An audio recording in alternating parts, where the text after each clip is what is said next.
Art has the profound ability to capture the essence of human experience, reflecting culture, emotion, and imagination. This documentary delves into the journey of an artist, exploring their creative process, inspirations, and the stories behind there. Now we will interview one of the artists here at Catbalogan SMAR. So good day everyone. We are here to conduct an interview with Sir Donald Lagi po.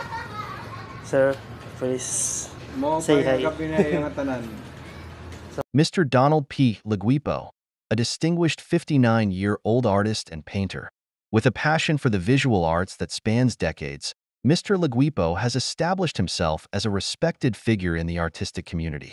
His work, characterized by a unique blend of technique and expression, is a testament to his meticulous approach, often taking him days, weeks, or even months to complete a single piece.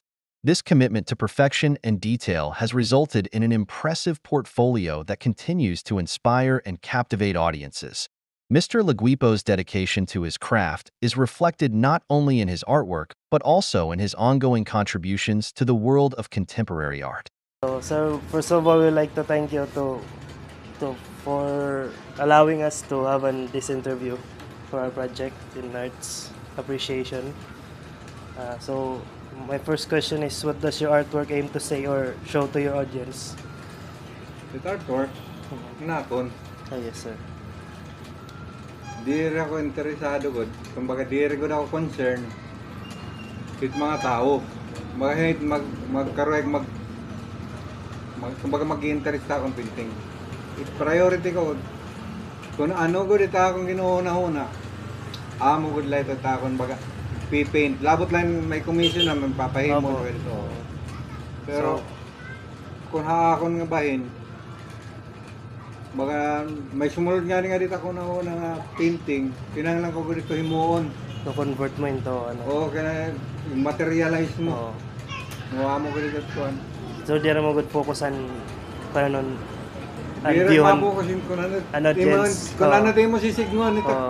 Bahala ka kung ano tayo mo sisignon. Basta ako, naghihimo ako para akong kalugarin. Okay, so second question is, ano mo influencer and pag-imon artworks? Ano influensya? Kaya ito na school pa ako. Talaga, kumbaga, inclined naman kita ito nga paghihimo. Kaya ito naman ito mga subjects. Oo, kahit pa paano, nakakahimo na kadto. Kumbaga, api na kita at mga core contest kita. St. Mary's. Pag college ko, ako mga architecture.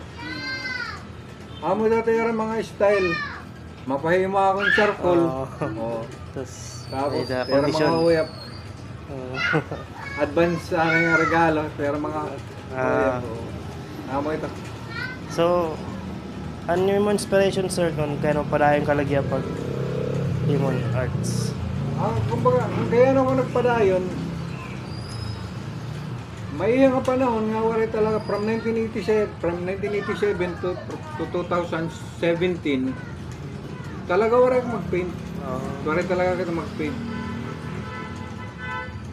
Nagkamayada kami in project nila comprehensive. Mayada kami project nila comprehensive. Construction bahan senior high. Yes. Ito ako pag nanakada ako. Baga nauna-unaan ko nga, kaya nung adiri ko balik, kumbaga magpaint load ako, kaya waray makinihimo kay kao man pag-i-inspection.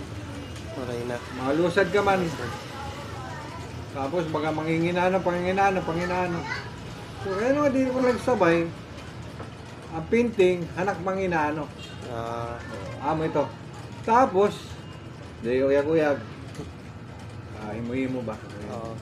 Eh baka kinimo na tricycle. Ato pa nga nito sa payna. Ato pa ta basay. Di ra pating papara gimanang color. Pating papara. So may pinalit. May kumita. Wow, ayos. May pinalit. Himo ka naliwat. May pinalit na turo. Amo na ito nga. Nagduro-diretso na ito. Pero na akong talaga na-idolize. Nga pintor talaga. Fernando Martolo. Amo ito, Pilipino pintor ng Makarit. So, an importance naman sa art imo life? It important sa kuan art Dako, kahapon. Mabahin kay.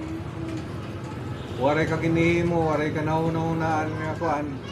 Imbis nga giniinom mo, imbis nga babato mo, di ba? Bisa ko nananalatimihin mo na maray mga kwenta. Ikaw mo nalapag. Di ka nalatim mo hilig. Di ba? Ang baka hilig mo pag kuan, mo nala.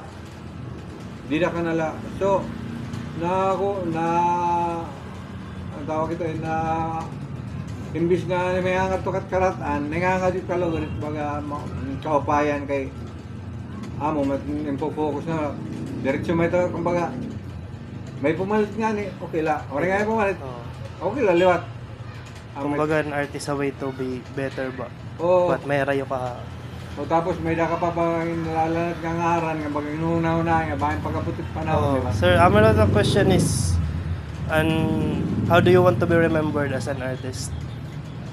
Kumbaga, May dito akong paminsar. Pero ako nga, mauuna-una ako ang mga mulupiban, mga tao. Makikilala kong nila, pintor ko dakot Samar. Oo. Kaya mga taga-Samar ko nila, akong dipinting haros, mga ano pa, mga pagkaon. Sa ito. Pinapa, mga suwa dito. representing summer, kumbaga. Din dito, kumbaga, tapos, kuratsa. So, din dito. Ako lang ito, mga kuhan, taman nga. Torpedo. Boat ride, sa Paranas ito. Paranas. Ito, ako na anak, ito ako pinanganak. Kumbaga, ito nga iba, sinisa rin ito nga baga. May karoon nga. Paghimo din siya dito. Pero diri ko dito. Hindi ko maghaha akong kalugaringon. Ito, baka may nagre-request na danay. Oo. Mga suga dito. Pero, kung ako, mga summer good na kung din diri laki produkto, structure, mga suga dito. Tourist spot. Ang sayaw, kung ano la. Amo itakin, kuhan, tao. Kumbaga, you want also to expose summer. Taga-Samar, kay taga-Samar ako, saring pa.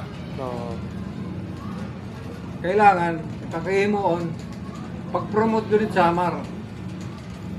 So, hinimo ko na, yun na ako simbahan ng basay, naghimo na akin pa ng simbahan ng basay. Ato napalit naman nga. Palit na, no? Oo, mga suga dito. Tapos, bulang. Bakit? Bagus man ka. Damo. Pero, kumbaga, usay ito yan, baga, kuhan din eh. Baga, gintatangkilik ba? Oo. So, next question, sir, is how do you define success as an artist? Kung tanyag ka na, kung kilala ka na, kung sikat ka na, nasunod na lang ito kwarta. Kumbaga, it's success it tao, it's success it artist. Kung nakikilala ka na. So, kung nakikilala ka na, nga amo ito, tapos damo at nagpapahimay mo. Dire kay damo ito imo gimbabaligya. Damo at nagpapahimay mo. Dara kang maupay ka. May trust lotan tao. Dire kay nang babaligya. Iba kasi nang babaligya. Iba nagpapahimo. Oo. So, kaya may dago na to, kumbaga natapon ko na yung mahihimo mo. Kung may legacy ka na nga. Mo ito. Ano ba? Ito nga, kung ba, kilala ka na. Kasi kung di ka kilala, wala naman mapahimay mo. So, sir, advice naman ng mga young artist na want to pursue art. Mga kabataan, pupursugod ni Retera mga kwan. Kung mahilig talaga red art, mahilig ka mag-paint, ipursugod nila kay una, marasa talaga at pamation kung makato kayong balay. Tapos makikita mo yung painting nila. Kamalit. Di ka maaram nga may pinalit nga kaya nainabunat akon.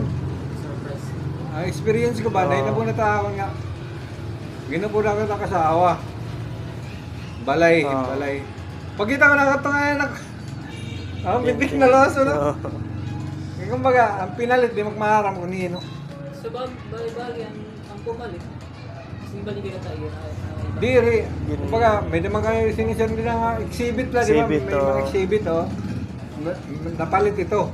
Di siyempre, nagmaharam ko nino ng pinalit. Oo. Exhibit ba nababaydan ba kami? O Ha? papalit ba na itigang na yung exhibit? Ba ang new art na exhibit?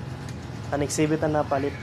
Di rin nag-sponsor pa ng Lita, nag-sponsoran probinsya. Namamalitan. Di rin nag-sponsor ng probinsya nga in-exhibit. So, magbubutang ka mo yung mga painting. Pananglitan dito, balay sa Marunad to. Kasi yan itong Chanitas. Oo. Mambubutang ka mo dito painting. May mapalit nga ni yun ito. Kumbaga, Full. mapalit nga na yan ang kita ito. Ito. Oo. Nahiralan nag-sponsor para lang ma-promote. Amo sa Ma-promotan, probinsya. Nagpro-promote talaga ito mga local artist, kung ano, kung produkto. Nabulig talaga ito. Labot lang kwarta at exposure lot an artist. Oo,